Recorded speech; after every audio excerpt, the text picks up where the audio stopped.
اعوذ باللہ من الشیطان اللعین الرجیم بسم اللہ الرحمن الرحیم ان اللہ ملائکتہ یصلون علی النبی یا ایھا الذین آمنوا صلوا علیہ وسلموا تسلیما اللہم صل علی محمد وآل محمد وعجل فرجہم واحشرنا معہم وزدنا محبتہم۔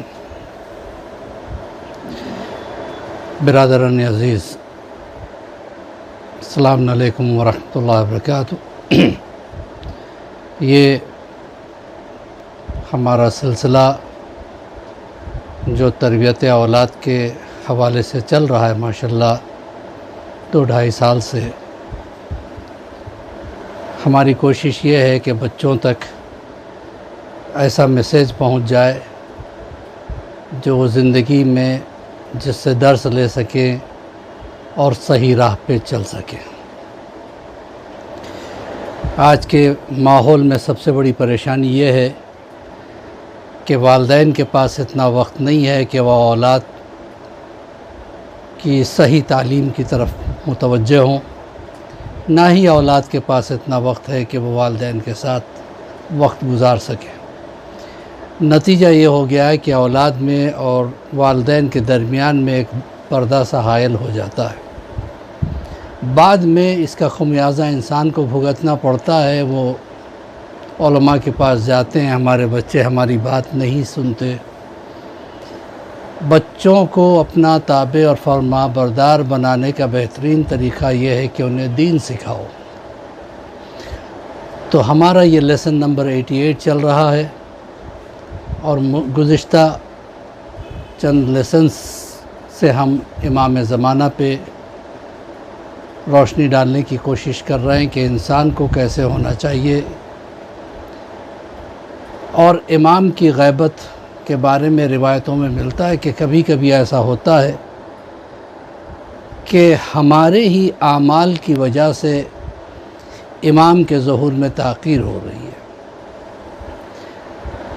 ہم زبان سے تو امام کے چاہنے والے کہتے ہیں، اعلی جل یا صاحب الزمان کہہ کے امام کو بلاتے بھی ہیں، لیکن ہماری کچھ حرکتیں ایسی ہیں جس سے امام کا دل روتا ہے۔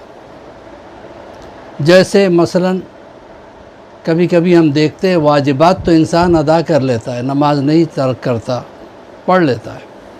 ہاں، یہ بات اور ہے کہ اول وقت نہیں پڑھتا لیکن نماز پڑھ لیتا ہے، لیکن اس کے ساتھ ساتھ محرومات سے پرہیز نہیں کرتا، یعنی ان چیزوں سے آنکھوں کو نہیں روکتا جدھر دیکھنا حرام ہے، ان چیزوں سے کانوں کو نہیں روکتا جو سننا حرام ہے، ان باتوں سے زبان کو نہیں روکتا جس کا بولنا حرام ہے، داڑھی مونڈ لیتا ہے۔ اس طرح سے امام کو رلاتا ہے امام کا چاہنے والا۔ اسی طریقے سے لڑکیاں واجبات تو ادا کر لیتی ہیں لیکن پردے کی قائل نہیں ہے، ان کی بے پردگی بھی امام کو رلاتی ہے۔ تو عزیزان محترم، بہترین طریقہ یہ ہے کہ ہمیں کیسے ہونا چاہیے جس سے ہمارا امام ہم سے راضی ہو۔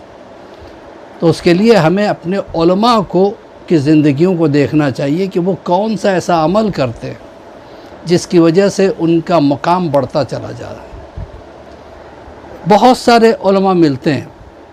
شیخ مرتضیٰ انصاری ایسے عالم دین، ایسے مرجع وقت گزرے جن کے اس زمانے میں 4 کروڑ مقلدین تھے، 4 کروڑ ان کے ماننے والے موجود تھے، اور وہ عجیب و غریب منزل پہ وہ پہنچ گئے تھے، اور ان کی پیدائش بھی غدیر کے دن ہوئی تھی۔ آپ سوچیں، ان کے والد کہتے ہیں کہ شیخ مرتضیٰ انصاری کے پیدا ہونے سے پہلے انہیں خواب نظر آیا جس میں انہوں نے چھٹے امام کو دیکھا، امام جعفر صادق علیہ السلام، اللہم صلی علی محمد وعلی محمد، کہ امام تشریف لا ہیں اور ایک قرآن جو ہے نا ان کو پریزنٹ کر رہے ہیں، تحفے میں دے رہے ہیں۔ اس وقت کے علماء سے جا کے انہوں نے جب خواب کی تعبیر پوچھی تو انہوں نے کہا کہ اللہ تمہیں ایک ایسا بیٹا عطا کرے گا جس کا درجہ بہت بلند ہوگا۔ اسی کے بعد شیخ مرتضیٰ انصاری کی ولادت ہوئی، اور شیخ مرتضیٰ انصاری کی ماں بھی عجیب و غریب ایمان کے منزل پر فائز تھی، ان کا کہنا تھا کہ مجھے یاد نہیں پڑتا کہ میں نے کسی ایک دن بھی میرے بیٹے کو اس حالت میں دودھ پلایا جبکہ میں نے وضو نہ کیا ہو. یعنی بغیر وضو کے بیٹے کو دودھ تک نہیں پلاتی تھی.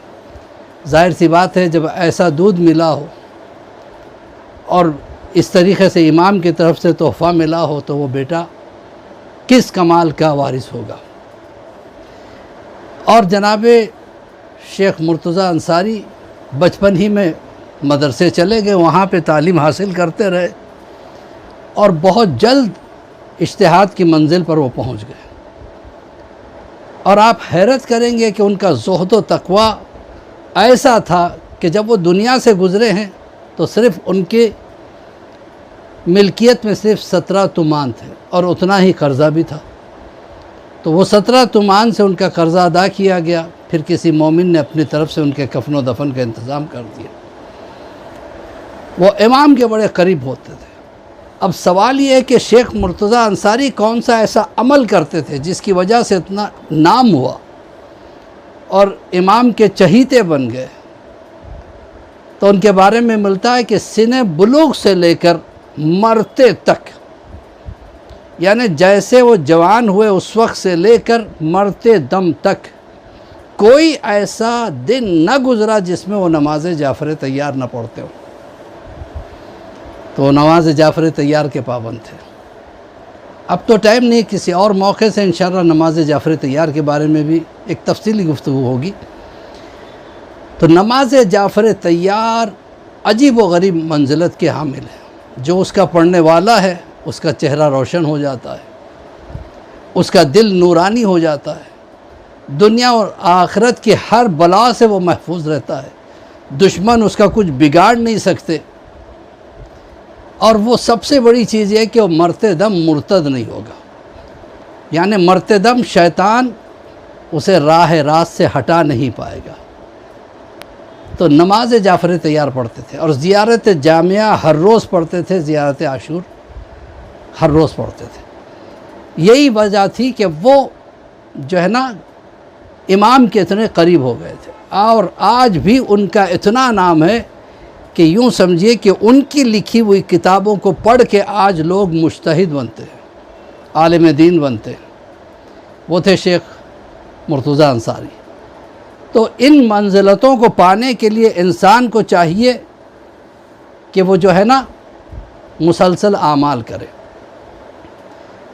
کبھی کبھی انسان اپنے اعمال کی وجہ سے امام کو ناراض کر دیتا ہے.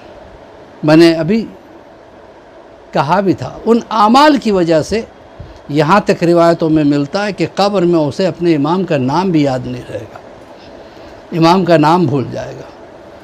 تو انسان کو چاہیے کہ ہر وقت اٹھتے بیٹھتے امام کو یاد کرے. اٹھتے بیٹھتے نہ صرف الجل الجل کہے بلکہ اپنے کردار کو ایسا بنائے کہ امام فخر سے کہے کہ یہ میرا چاہنے والا ہے. باعثی کے ساتھ مولوی عباس علی خوئی کا سلام قبول کریں.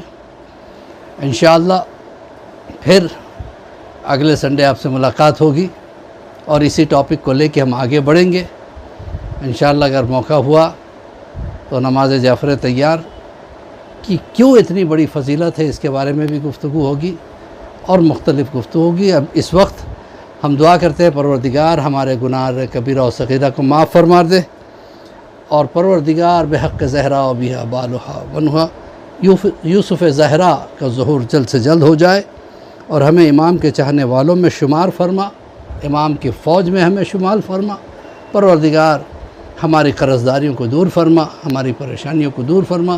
یہ کرونا وائرس کی وجہ سے ساری دنیا پریشان ہے. پروردگار اس وائرس کو جلد سے جلد دنیا سے ہٹا دے، اور جتنے بھی لوگ ہیں پروردگار جو اس میں مبتلا ہیں، چاہے وہ مسلمان ہو یا غیر مسلم ہو، ہندو ہو، کرسچن ہو، پروردگار سب کی مدد فرما اور سب کو صحت کلی عطا فرما. امام کے ظہور میں تعجیل عطا فرما. بحق زہرا بہا بالہا بنو. اللہم صلی علی محمد.